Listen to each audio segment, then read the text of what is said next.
That layering, that was the first thing I ever saw from VoicePlay. And then final thing before we carry on, the first time we get homophony, so everyone's singing the same words at the same time with the same rhythms as each other. Just hold me close. Just before that breath. Due to the melodic freesome Caesar is implementing with his melody, his words come at slightly different times either before or after, but it's a homophonic effect overall. It's to the words hold me close. When an arrangement begins with only the melody having the words, it's an important choice for when the other parts are going to join them with the lyrics. I think this is a great choice, hold me close. Alright, let's carry on. Eyes meet, 'cause I can't make you love me if you don't. You can't make your heart feel something it won't.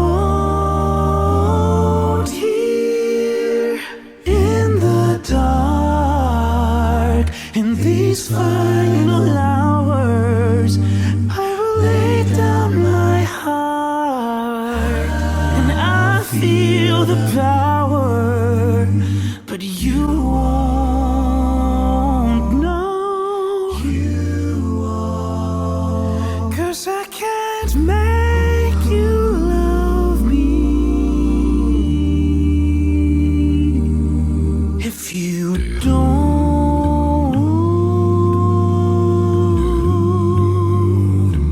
No, if you don't. No, if you don't.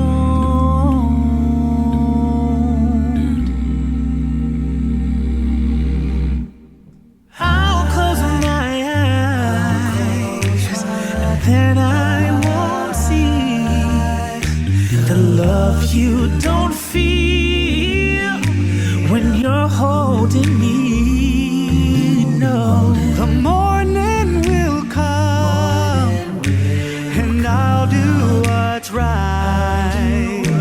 Just give me till then to give up this fight, and I will give up this fight.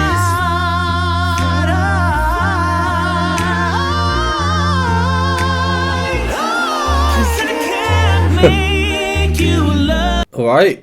Wow, that's been 2 minutes since I last paused. Yeah, probably best to stop there. I think there's a ton to go over. I won't mention this anymore, but just look how much care has gone into making sure Caesar's rhythms are slightly different from everyone else. This freedom I was talking about. 'Cause I can't make you love me if you don't. I see it as like a meticulous version of relaxedness. Relaxed in the sense of rhythmic freedom, swooning into each melodic phrase, but meticulous in making sure he's not coming in at the exact same time as the others with the words. Just something to notice, I think, with the arrangement as a whole, with the melody. Yeah, so the chords, I'm loving the variety of chords chosen. There are a lot of juicy chords in there. Very few standard chords, but the juicy ones, they're not discordant by any means. Let me find an example I like. So here, on the word heart, only the melody sings the words, but leading up to it, everyone else is. You can't make your heart feel. So everyone's singing the lyrics before, it's a more unified sound. We're engaged. We have this chord progression. I'll show a simple version. It's basically 4-5-1.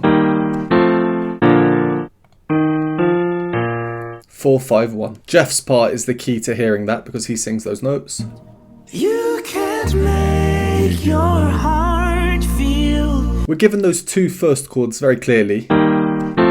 4-5. So we're expecting this nice clear 1 chord to follow, which we do get on the word feel. But on the word heart, the lyrics are removed from all the other parts except for the melody, which is dramatic in itself. Make your heart. Then we also hear this clash between the 1 and then this note, the second note in the scale. That's called the supertonic. You'll be familiar with this term if you've watched my other a cappella videos. We often see it. You can find all my a cappella reactions in my a cappella playlist up here. So instead of just having this supertonic clash, they make sure to really emphasize it by removing the lyrics from the other parts, just as they're building up to this very standard progression that we're expecting.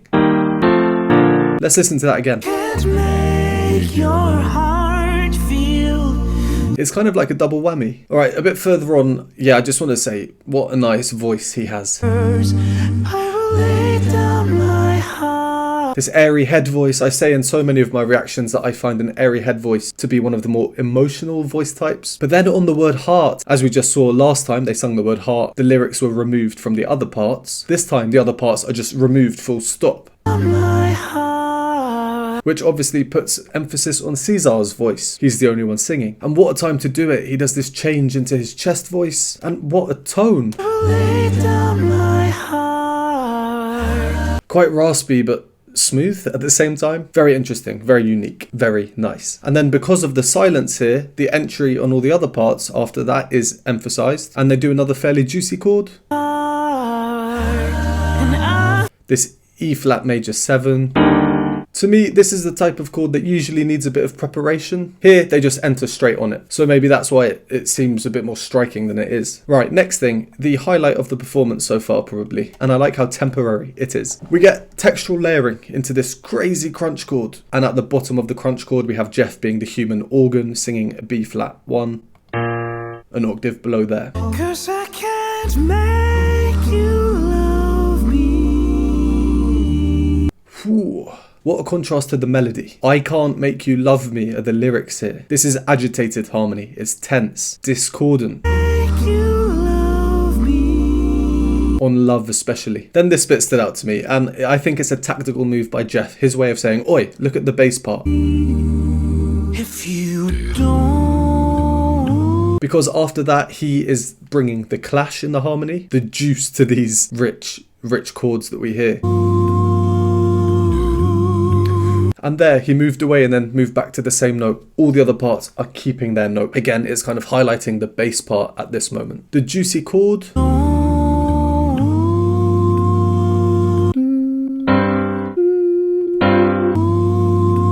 I make that to be this. So we've heard them use silence before, they use it again before EJ's entry.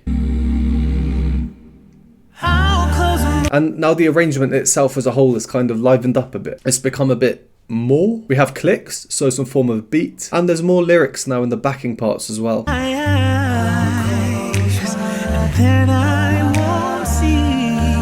Funky rhythms. The other parts, the backing parts, they're growing in terms of their independence. EJ, yeah, another amazing voice. This arrangement is very much written, I feel, with the upper chest voice mostly in mind. The way the chords are structured, voiced, that kind of thing. We have 3 great tenor voices here. Ellie, Caesar, and EJ. Quick shout out to the first real bass run we hear.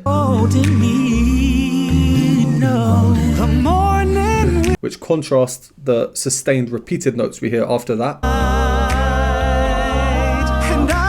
Underneath these rising homophonic chords, which are setting us up for just where we paused, that lovely Ellie moment. We'll listen from there and continue. And I mean, quick shout out to EJ. He's singing. That's the top C, our favourite wow operatic tenor note. Right, Ellie was on a mad one, let's carry on.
Can't make your heart feel something it won't. Here in the dark, in these final hours, I will lay down my heart and I'll feel the power, but you won't know.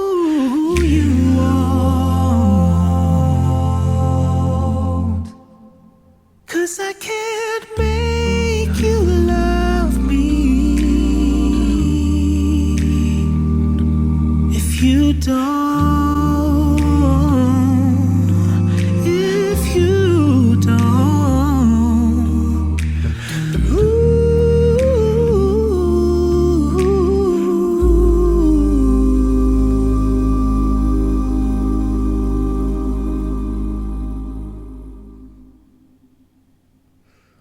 Well, yeah, much different in style to my previous two reactions. Previous three even, because before that was Valhalla Calling. It was Can't Help Falling in Love before that. Much more similar in style to this one. That was nice, really, really nice. And some, yeah, lovely chords in there, some nice harmonies. Today's special guest, EJ. What a voice, but what control he has over his voice as well. Let's just find a little run. He's got a voice built for these runs, and he has that vocal accuracy as well. What I like to do is listen to them in slow-mo, just so we can hear how pitch accurate he is. In real time, that's harder than it looks. And at this moment, I really like the repeated something it, they say. You know, it's just more variety, a bit of difference. Melodically, lyrically, rhythmically. We got several examples of similar things in that second half we just heard. Really nice arranging. Now we heard a couple of lines from Lane, including his head voice. Love me. He's doing that octave jump, switching to his head voice.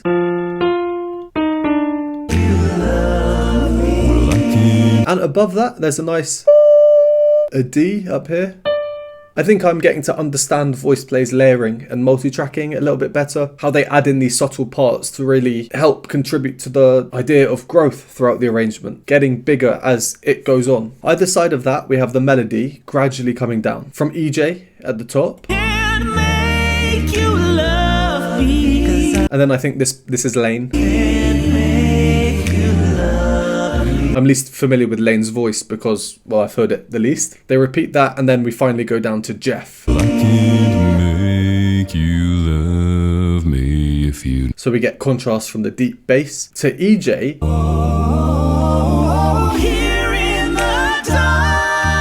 That's a D again, but no longer a delicate head voice. Yeah, crazy powerful blend. Jeff as well at this point, he's singing a G1. An octave down from there. So this huge range we're hearing. These chords as well, very nice.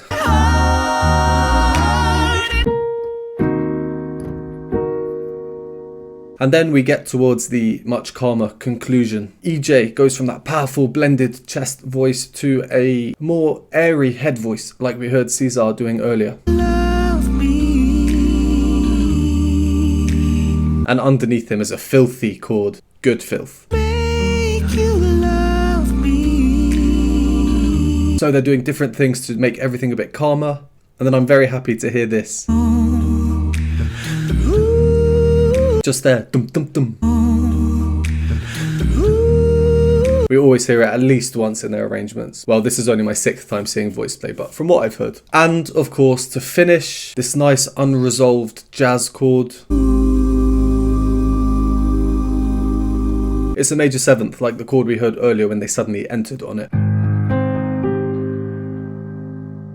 Alright, let's leave that one there. Yeah, this was a calmer one, a smoother one. A great showcase of their tuning, their arranging, their understanding of harmony. And arranging choices as well. When to have voices singing the same lyrics as each other. When to remove them. When to bring in one part to then emphasize that part later on. So many cool stylistic choices here. Thank you again for this request. And as always, thank you to everyone for watching. Would appreciate a like, subscribe and a comment. If you enjoy my content, want to support me, join the community, vote on future polls, you can do so by joining the Patreon or YouTube memberships linked below. And I will see you next time.